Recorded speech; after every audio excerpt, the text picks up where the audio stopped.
Assalamu alaikum everyone and welcome to KC100 Index show where every week we discuss, analyze and study the KC100 Index trend. KC100 Index का trend 46,000 का level नहीं तोड़ सका। जी हाँ, ये वही level था जो हमने लास्ट टाइम डिस्कस किया था अपनी लास्ट वीडियो में, जिसमें हमने एक रेंज बताई थी मार्केट की 46,000 से लेके 42,800 इसके बीच में कंसोलिडेट कर सकती है। डिस्पाइट मंडे मैडनेस, जहां पे हमें एक शार्प रैली मंडे के दिन नजर आई, उसके बावजूद भी मार्केट ने ब्रेकआउट प्रोवाइड नहीं किया, सस्टेन नहीं कर पाई, फिजल आउट हो गई। फॉल्स ब्रेकआउट के बाद मार्केट वापस हो गई अपने कंसोलिडेटेड रेंज के अंदर। 4 out of 5 days in last week remained negative. Yes, despite the Monday madness, market last week बहुत ज्यादा वॉलेटाइल रही। मंडे के दिन एक शार्प तेजी हमें नजर आई, जब हमें नजर आया कि म्यूचुअल फंड्स की कुछ सेटलमेंट हुई है with the government on the tax front. उस पर हमने देखा कि एक ज़बरदस्त बाइंग हमें म्यूचुअल फंड्स की तरफ से नजर आई मंडे के दिन, जिसमें हर सेक्टर में अक्रॉस द बोर्ड एक तेज़ी नजर आई थी। बट उसके बाद वो रैली सस्टेन नहीं कर पाई और अगले 4 दिन लगातार हमें मंदी नजर आई। तकरीबन 1% की नेगेटिव क्लोजिंग हुई वीक ऑन वीक बेसिस के ऊपर, और अगर हम मंथ की बात कर लें तो मंथ भी नेगेटिव क्लोज हुआ है 0.5% का। तो व्यूअर्स याद रखें, ये तीसरा लगातार महीना है जहां पे market negative monthly return provide कर रही है आफ्टर द जनवरी रिटर्न, जहां पे जनवरी में हमें पॉजिटिव रिटर्न नजर आया था, which is a point of concern right now. Market की डेवलपमेंट्स क्या क्या हैं, फैक्टर्स आइंदा आने वाले वीक के अंदर, और कौन कौन से फैक्टर्स हैं जो हमें देखने हैं आइंदा आने वाले हफ्तों में, आज के शो में हम डिस्कस करेंगे। So let's not waste the time and let's get right into the show without any delay. My name is Ehtesham Khan and you are watching the KC100 index show.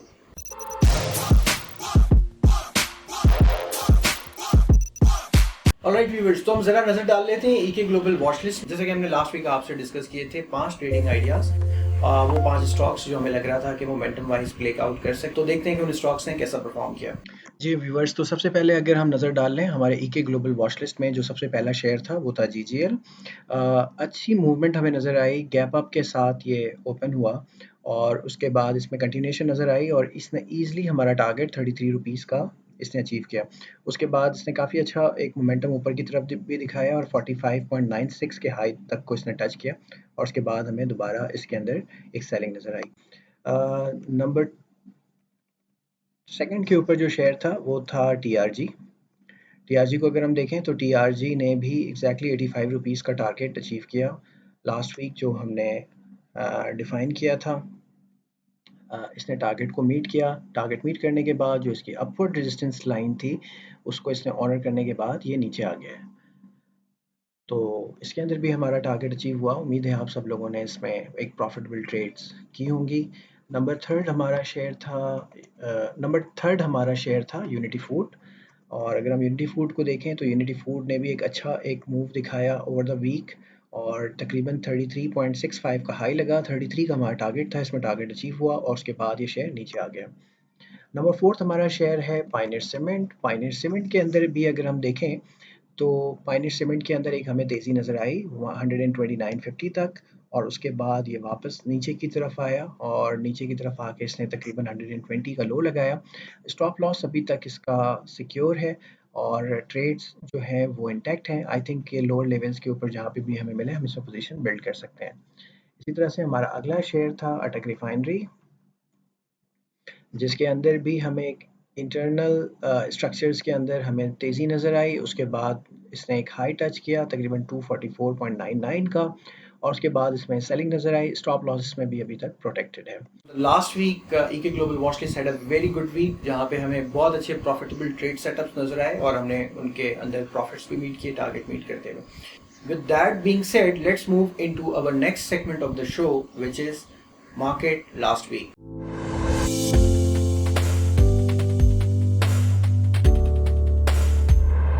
So before moving into the trend analysis of KC100 Index, आज हम बात करेंगे कि market में last week में कौन कौन सी major factors थे, मेजर खबरें थी जिसकी वजह से मार्केट ने इस तरह रिएक्ट किया। 11.1% इन्फ्लेशन का नंबर आया अप्रैल का, जो कि pretty much in line with the expectation है। हमारी अपनी एक्सपेक्टेशन ये है कि ग्लोबल कमोडिटी प्राइसेस जो कि इस वक्त एक सॉफ्ट स्टांस शो कर रही हैं, स्पेशली कोविड वायरस के न्यू वेरिएंट जो एक थ्रेट क्रिएट कर रहा है ग्लोबल इकोनॉमी पे, उसके बाद एक सॉफ्ट स्टांस है कमोडिटी का ओवरऑल वर्ल्ड में। तो उसका आउटलुक बहुत इम्पॉर्टेंट है इन्फ्लेशन के लिए, इंटरेस्ट रेट के लिए यहाँ से आगे। इसी तरह से हमारे पास जो अपकमिंग फिस्कल ईयर 2022 का बजट है वो एक पोटेंशियल फैक्टर है जिसको देखने की ज़रूरत है कि उसमें किस किस तरह की डेवलपमेंट्स हो सकती हैं। न्यूज़ फ्लो पे थोड़ा सा हम और नज़र डाल लें तो लास्ट वीक रोशन डिजिटल अकाउंट के मद में तकरीबन $1 बिलियन का इनफ्लो नज़र आया, जो कि काफ़ी खुशाइन है। अगर हम ट्रेंड को देख लें तो पिछले कोई 27 हफ्तों में शुरू के 18 हफ्ते में तकरीबन $500 मिलियन आए और इसी तरह से लास्ट 9 हफ्तों के दौरान तकरीबन $500 मिलियन आ गए। तो इस तरह से वीवर्स 27 हफ्तों में तकरीबन $1 बिलियन का इनफ्लो हो गया है। तकरीबन 1.5 लाख के करीब अकाउंट खुल चुके हैं ओवरसीज़ पाकिस्तानी के रोशन डिजिटल अकाउंट के मद में। यहाँ पे एक बात कहना ज़रूरी है कि इसमें से तकरीबन 2/3 जो इन्वेस्टमेंट है रोशन डिजिटल अकाउंट के वो आते हैं नए पाकिस्तान सर्टिफिकेट के अंदर, जबकि 1/3 जो है वो बाकी जगहों पे है और उसमें से एक फ्रैक्शन जो है वो इक्विटी मार्केट में स्टॉक मार्केट की तरफ भी आ रहा है। Last but not the least NCOC की नई नोटिफिकेशन के मुताबिक वर्किंग आवर्स को कम कर दिया गया है और ईद हॉलीडेज़ को भी काफ़ी एक्सटेंड किया गया है, जिसमें हम गवर्नमेंट कर्टेल करना चाह रही है जो थर्ड वेव का इम्पैक्ट है उसको किसी तरह से मिनिमाइज़ किया जाए और रादर दैन एक जनरल लॉकडाउन लगाने की जगह वो स्मार्ट लॉकडाउन लगाने की हिकमत अमली पर अमल दरामद कर रहे हैं। आई थिंक ये तमाम इकदाम काफ़ी खुशाइन हैं जो कि इस ख़तरनाक वेव को किसी तरह से कर्टेल करने में हमारी मदद करेगी और हमारी मईशत का पहिया चलता रहेगा। तो इसके साथ ही साथ हम चलते हैं अपने ट्रेंड एनालिसिस की तरफ। लास्ट वीक मार्केट की अगर हम सूरत हाल देख लें तो हमें साफ नज़र आता है वीवर्स के मार्केट ने जो रेंज हमने डिस्कस की थी 46,000 42,800 मार्केट ने इस रेंज के अंदर ही कंसोलिडेट किया। तो वीक एंड हुआ है 44,262 के लेवल पे। लास्ट वर्किंग डे पे तकरीबन 600 पॉइंट्स मार्केट डाउन हुई है, जिसकी वजह से वीक की क्लोजिंग जो है वो 0.99% नेगेटिव बंद हुई। ईयर टू डेट रिटर्न अब हमारा सिर्फ 1.16% रह गया है और इसी तरह लास्ट मंथ की जो क्लोजिंग रही है अप्रैल की वो 0.5% नेगेटिव के साथ हुई है। अगर हीट मैप पे नज़र डाल लें तो हमें नज़र आता है कि लास्ट वीक जिस शेयर ने सबसे ज़्यादा आउट परफॉर्म किया वो था GGL। जी हाँ व्यूवर्स, ये वही शेयर है जो हमारे EK ग्लोबल वॉच लिस्ट पे नंबर 1 था, तकरीबन 15.91% का रिटर्न नज़र आया। इसी तरह से अगर हम बाकी शेयर्स पे भी नज़र डाल लें तो एसगार्ड 9 ने वीकली बेसिस पे बहुत अच्छा रिटर्न दिया, तकरीबन 4.47% का। इसके अलावा हमें UBL बैंक में 1.74% का रिटर्न नज़र आता है। अब हम नज़र डाल लेते हैं ट्रेंड की तरफ और हम देखते हैं कि ट्रेंड मार्केट का किस तरह का रहा। Viewers 4 out of 5 working days last week के नेगेटिव रहे। सिर्फ मंडे मैडनेस जो हमें नज़र आई एक शार्प स्पाइक, उसके बाद ये रैली सस्टेन नहीं कर पाई और मार्केट नेगेटिव हो गई। आपको याद होगा लास्ट वीक हमने डिस्कस किया था कि मार्केट की एक टाइट रेंज बन गई है 46,000 से लेके 42,700 एंड 800 का लेवल। तो आप देखें कि लास्ट वीक जो मार्केट का हाई लगा है वो एग्जैक्टली 45,952 मीन्स के 46,000 के रेजिस्टेंस को मार्केट ने ऑनर किया। उसके बाद मार्केट रेजिस्ट करके नीचे आ गई है। वॉल्यूम्स पे भी अगर हम नज़र डाल लें तो एक डिक्लाइनिंग ट्रेंड हमें वॉल्यूम के अंदर नज़र आ रहा है और हमें इस बात को जहन में रखना होगा कि जब मार्केट कंसोलिडेशन में चली जाती है तो हमें एक रेंज बाउंड बिहेवियर नज़र आता है मार्केट का और उसमें फिर पार्टिसिपेशन भी कम हो जाती है। तो कंसोलिडेटेड रेंज के अंदर वॉल्यूम पार्टिसिपेशन हमेशा कम हो जाती है और वो काफ़ी हद तक हमें यहाँ पे नज़र भी आ रहा है कि जो हमें हाई फैब के मंथ में नज़र आया था और जो वो वॉल्यूम्स नज़र आए थे उसके बाद मार्केट एक डाउनवर्ड ट्रेंड के अंदर है और एक कंसोलिडेटेड रेंज के अंदर है और उस रेंज के अंदर वॉल्यूम भी एक डिक्लाइनिंग ट्रेंड के अंदर ही है। तो इसके साथ ही साथ अब हम चलते हैं व्यूअर्स अपने नेक्स्ट सेगमेंट की तरफ जो कि है market next week.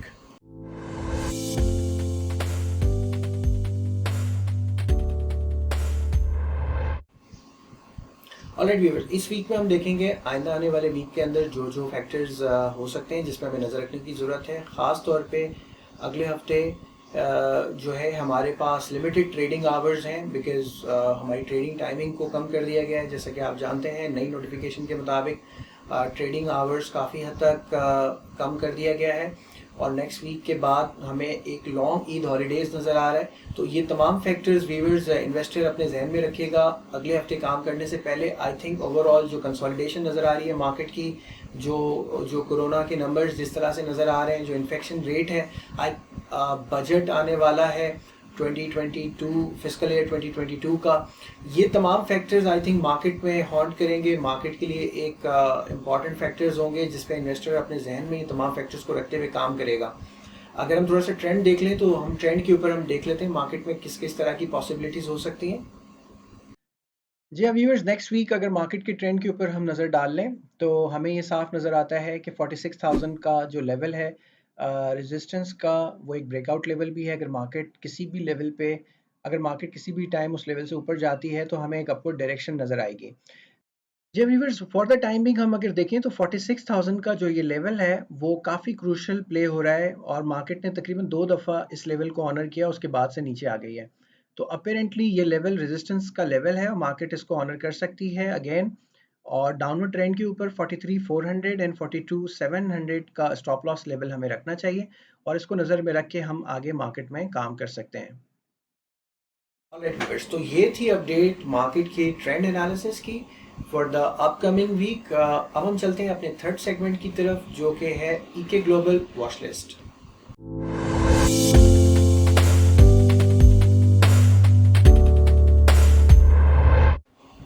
Alright viewers, ईके ग्लोबल वॉच लिस्ट में जैसा कि आप जानते हैं कि हम डिस्कस करते हैं वो ट्रेडिंग आइडियाज़, वो प्रॉफिटेबल ट्रेड सेटअप्स जो हमें लगता है कि आइंदा आने वाले वीक में हमें प्रॉफिट दिलवा सकते हैं। तो चलें ज़रा हम नज़र डाल लेते हैं अपने कमिंग वीक के वॉच लिस्ट पे।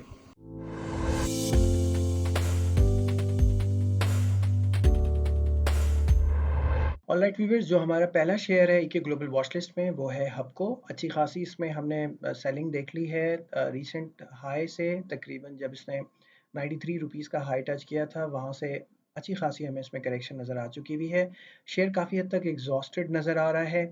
I think any entry below 74 would be a good entry level with the stop loss of 73.50. I think we can easily target this share to 78 rupees.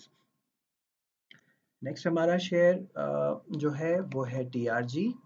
TRG पे जैसा कि हमने discuss किया था last week, हमारे last week भी हमने ईके ग्लोबल वॉच लिस्ट में टीआरजी को डाला हुआ था और अगेन हम देख रहे हैं टीआरजी पे कि टीआरजी ने एग्जैक्टली अपने अपवर्ड रेजिस्टेंस चैनल को हिट किया। हिट करने के बाद इसमें एक करेक्शन नज़र आई और हमें नज़र आता है कि ये करेक्शन होने के बाद अब ये अपने सपोर्ट के करीब एंटर हो चुका है। इस शेयर में हम इजीली एंट्री कर सकते हैं between 156 to 158 with the target price of 175 to 176 and remember जो स्टॉप लॉस लेवल है इसका अगेन 151 रुपीस का है। हमारा थर्ड शेयर जो हमारे ईके ग्लोबल वॉच लिस्ट पे है वो है पीआरएल। पीआरएल अपने सपोर्ट जोन के करीब ट्रेड कर रहा है। रिमेंबर वीवर्स, याद रखिएगा ये तमाम शेयर्स रीसेंट सेलिंग की वजह से अपने सपोर्ट के या तो करीब हैं या ये पहुंचने वाले हैं। सपोर्ट एक टेस्ट लेवल होता है जहां पे इजीली डिमांड जनरेट होती है। तो अगर तो हमें डिमांड जनरेट होती हुई नज़र आती है, पुल बैक नज़र आता है तो एंट्री रिकमेंडेड है, यहाँ पे हम अपनी पोजीशन बिल्ड कर सकते हैं। अगर हमें लगे किसी भी टाइम पे कि अगर इसकी सपोर्ट जो ब्रेक हो रही है तो हम अपने स्टॉप लॉस को ऑनर करते हुए इस ट्रेड सेटअप से बाहर भी निकल सकते हैं। बट रिमेंबर, अपनी सूटेबिलिटी ज़रूर देखें, पोजीशन साइजिंग ज़रूर आप अपने जहन में रखें कि किस रिस्क रिवॉर्ड रेशो के ऊपर आप काम करना चाहते हैं। पीआरएल पे 20 रुपये 50 पैसे के स्टॉप लॉस के साथ हम इजीली काम कर सकते हैं with the target price of 25.50 and 26 rupees. Next week में हमारा जो आखिरी शेयर है वो है आईएसएल। आईएसएल के अंदर भी सिमिलर पैटर्न हमें नज़र आ रहा है। शेयर ओवरसोल्ड हो चुका है, अपने सपोर्ट के करीब है और हम अगर सपोर्ट से बाउंस बैक हो तो ऑब्वियसली इसमें एंट्री की जा सकती है। एक अच्छी पोजीशन हम इसके अंदर बना सकते हैं। आईएसएल के अंदर एंट्री रिकमेंडेड है 79 रुपीज़ से नीचे with the stop loss of 77 rupees और हम इसको इजीली टारगेट कर सकते हैं around 89 rupees to 89.50। Alright viewers, ये थे कि ग्लोबल वॉच लिस्ट के कुछ स्टॉक्स। बट अगेन यहाँ पे हम आपको कहते चलें कि इसमें इन्वेस्टमेंट करने से पहले आप अपनी ड्यू डिलिजेंस ज़रूर कर लें, अपनी एनालिसिस कर लें और देख लें ये शेयर आपको सूट करता है या नहीं करता। इन्वेस्टमेंट करने से पहले अपनी थोड़ी स्टडी को करना बहुत ज़रूरी है ताकि जब आप मार्केट में एंटर हों तो विद कॉन्फिडेंस मार्केट के अंदर काम करें। ऑलराइट व्यूअर्स, इसके साथ ही साथ हम चलते हैं अपने फोर्थ सेगमेंट की तरफ जो कि है इंटरैक्टिव सेशन।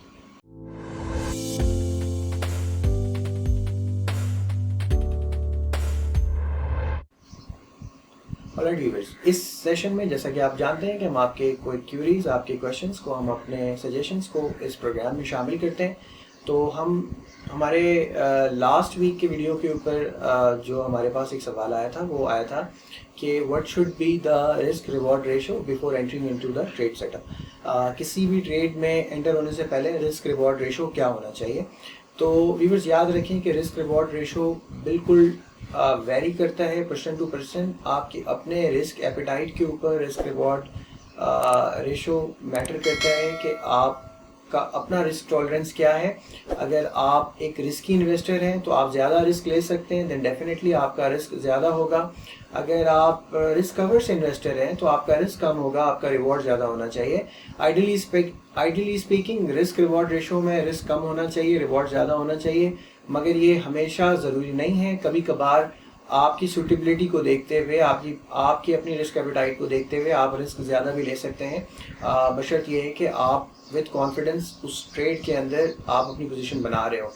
दूसरी अहम चीज़ जो रिस्क रिवॉर्ड रेशो के साथ साथ है व्यूअर्स, वो है आपकी पोजीशन साइजिंग, कि आप किस रिस्क पे कितनी बड़ी पोजीशन कैरी कर रहे हैं। तो ऑब्वियसली पोजीशन के ऊपर भी काम करना है आपको कि अपने पूरे पोर्टफोलियो का कितना परसेंट किस रिस्क के साथ आप लेके चल रहे हैं। आई थिंक ये दोनों की कॉम्बिनेशन ही आपको एक बेहतर ट्रेड सेटअप के अंदर लेके चल सकती है। ऑलराइट व्यूअर्स, तो ये था हमारा आज का KC100 इंडेक्स शो। उम्मीद है आपको ये शो पसंद आया होगा। अगर आपकी कोई क्वेरी है, कोई क्वेश्चन है, कोई सजेशन है, प्लीज़ कमेंट बॉक्स में राइट करें। इस वीडियो को लाइक करें अगर आपको पसंद आया, हमारे चैनल को सब्सक्राइब करें ताकि हमारी नई आने वाली वीडियो से आप आगाह हो सकें। मिलते हैं ईद के बाद इंशाल्लाह आपसे एक नई वीडियो में। टिल देन अपना ख्याल रखिएगा, stay safe, stay home, advance Eid मुबारक, अल्लाह हाफिज़।